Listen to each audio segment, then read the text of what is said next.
Abrimos aqui mais um Escola Bíblica, um programa diário que passa todos os dias na Hope Channel e também na Rádio RCS. Isto porque com este programa nós temos cerca de 10 minutos onde abrimos a Palavra de Deus e onde podemos descobrir coisas bonitas, coisas muito interessantes e, sobretudo, fundamentais para a nossa vida espiritual.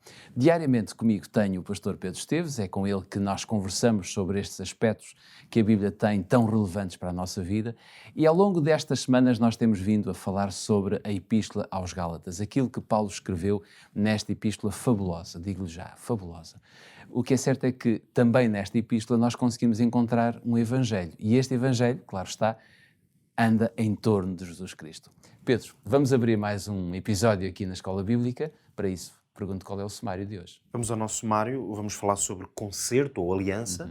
E a ideia-chave que vamos explorar é que o concerto é um conceito-chave na Bíblia, em toda ela, desde o princípio, e é uma ideia-chave, sobretudo, na relação entre o Criador e o homem. E, portanto, nós precisamos de compreender, sobretudo no Antigo Testamento, qual é o conceito de concerto que o apóstolo Paulo explora para entender muito do que ele diz, e é isso que vamos tentar entender. Ok. Antes de irmos ponto por ponto a este assunto, nós vamos abrir a nossa Bíblia e desta vez não vamos abrir nem em Gálatas, nem em nenhum outro livro do apóstolo Paulo. Vamos abrir no primeiro livro da Bíblia, em Gênesis capítulo 2, logo no segundo capítulo, para lermos os versículos 16 e 17. Se tiver a sua Bíblia à mão, pode fazê-lo, Gênesis capítulo 2, e acompanhar a nossa leitura nos versículos 16 e 17. Se não, pode seguir o nosso quadro que diz: E ordenou o Senhor Deus ao homem, dizendo: De toda a árvore do jardim comerás livremente, mas da árvore do conhecimento do bem e do mal, dela não comerás, porque no dia em que dela comeres, certamente morrerás. Esta é uma passagem que está escrita, como lemos, em Gênesis capítulo 2. Pedro, estamos a falar sobre Paulo. Pedro, diz-me o seguinte: neste capítulo, e nesta passagem, juntando agora ao capítulo 4 de Gálatas, e como tu disseste e bem no sumário, Paulo vai explorar aqui a ideia de dois concertos. E isto talvez fosse bom, então, nós podermos rever ponto por ponto qual é o conceito que existe de concerto na Bíblia e quais são os elementos básicos que compõem estes concertos.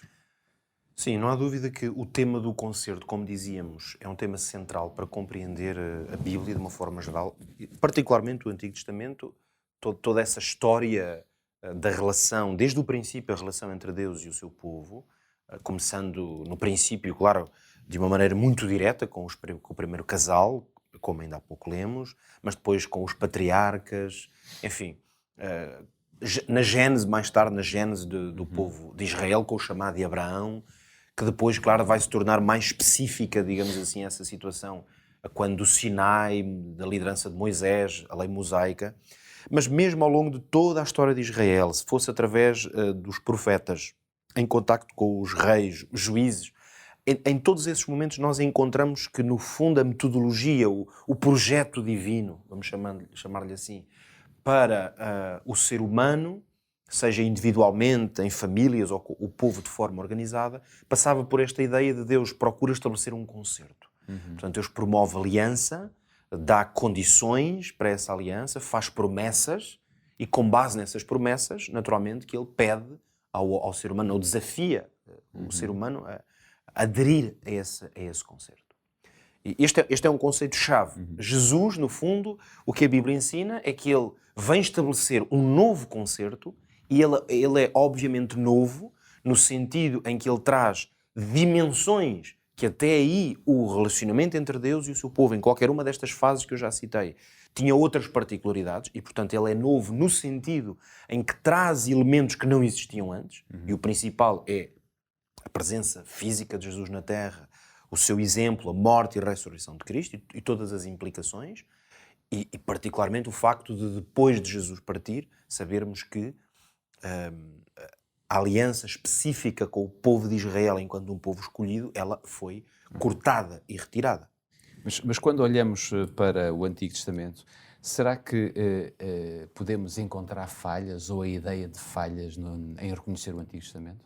Aqui o problema é que nesta análise sobre a existência de dois concertos, é que alguns cristãos, teólogos, enfim, estudiosos da Bíblia, rejeitam a autoridade do Antigo Testamento. Em certo sentido, esse é o ponto de partida. No sentido em que a leitura possível, nesse caso, é que o Novo Testamento, portanto, que literalmente significa Nova Aliança, nós usamos a palavra testamento, não é? Mas estamos quase a transliterar do latim, na verdade. Se é nova, significa que havia uma velha. Que uma velha, e a ideia é, se é nova, significa que a velha não tem nada para nós. Esse é o conceito. Ficou anulada. Ficou completamente anulada. E a verdade é que obviamente, que há uma progressão na forma como essa aliança se manifesta, mas tal como existiu desde o princípio, porque a aliança que Deus estabeleceu com Abraão não tinha exatamente o mesmo perfil que estabeleceu com Adão e Eva. No entanto, qualquer uma delas são pactos e alianças que Deus fez. Ou mesmo algumas alianças particulares, pactos que Deus procurou fazer em diferentes momentos da história, revelam o contexto, ele pode ser alterado. Isso significa que, por exemplo, quando Paulo olhava para o possível legalismo que havia em Gálatas, no fundo, essa também era uma deturpação, digamos assim, daquilo que era o velho e o novo concerto. Sim. No fundo, esta ideia de que reconhecer que no Antigo Testamento a salvação seria baseada na obediência, poderá levar precisamente a uma ideia de que esse era um conceito meramente legalista e que, no fundo, o que Jesus nos libertou foi desse, precisamente, conceito legalista. No entanto, há aqui algo que é importante nós compreendermos.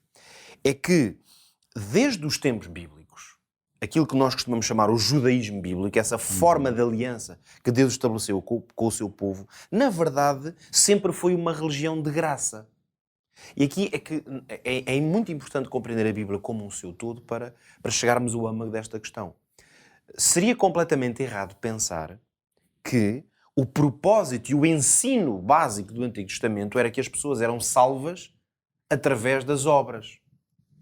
Porque se assim fosse, então a única coisa que Deus tinha que fazer era esperar, por assim dizer, até que alguém conseguisse obedecer perfeitamente. Isso até tornaria desnecessária a vinda de Jesus Cristo. O facto de as profecias apontarem para um Messias, para um Salvador, o facto dos sacrifícios, por exemplo, que faziam parte dos requisitos dessa aliança, apontarem para um sacrifício supremo que deveria ser feito, tudo isso já eram indícios de que mesmo se o povo tinha que cumprir esses preceitos para orientar a sua vida religiosa, na essência, a graça já estava tipificada. Isso quer dizer que o Evangelho da Graça estava já potencialmente a ser usado, mesmo se era necessário que Cristo viesse, como é evidente, para dar força, digamos assim, para dar conteúdo a tudo aquilo que estava a ser feito de forma simbólica. Mas quando tu falas disso, falas de povos, falas de judeus, por exemplo. O que acabamos de ler em Gênesis, no fundo, mostra aquilo que foi as evidências do Éden, e nesta primeira forma de concerto não havia judeus, não é? Ora, precisamente. Judeus ou povos, não é? E esse ponto é muito interessante, porque quando nós olhamos para o Éden, e por isso aí no Gênesis, no início, nós temos uma base de ensino extraordinário para nós, o que nós verificamos é que nós já temos uma primeira forma, se quisermos, de concerto. Basta pensar que Deus deu ordens, disse crescei e multiplicai-vos, disse para guardarem e cuidarem da terra, deu-lhes o sábado como uma bênção e ainda lhes colocou a árvore do conhecimento do bem e do mal. Ora, tudo isto são claramente indícios de uma forma de aliança. Então isso é mais do que 2 concertos. E portanto, quer dizer que este não é o concerto do Sinai. Então, quando nós dizemos há um primeiro e um segundo concerto, se lermos a Bíblia de uma forma abrangente, percebemos que há mais do que 2 concertos. Pelo menos 3. Pelo menos 3, há de certeza, porque o concerto dado a Adão e Eva não tinha as mesmas prerrogativas do concerto do Sinai. Então isto mostra-nos que a lógica do concerto é que ele vai alterando algumas características conforme o contexto, mas a base é sempre a salvação que vem da parte de Deus. No tempo que nos resta, como é que nós colocamos isto em prática no Aprende Fazendo? No fundo, a grande lição que nós precisamos de aprender é que em qualquer época da história e da relação entre Deus e o homem, o que o ser humano necessita de fazer é aprender a depender de Cristo. E por isso o desafio é este. Aprenda, faça um esforço para não depender de si, mas depender de Cristo. E essa é a base para viver em aliança com Ele. dependa de Cristo, confie em Deus de todo o seu coração e saiba que nós estaremos cá já no próximo episódio com mais um Escola Bíblica para lhe dar a conhecer as grandes verdades que nós encontramos em toda a Bíblia e neste modo particular na Epístola aos Gálatas. Até lá, passe bem.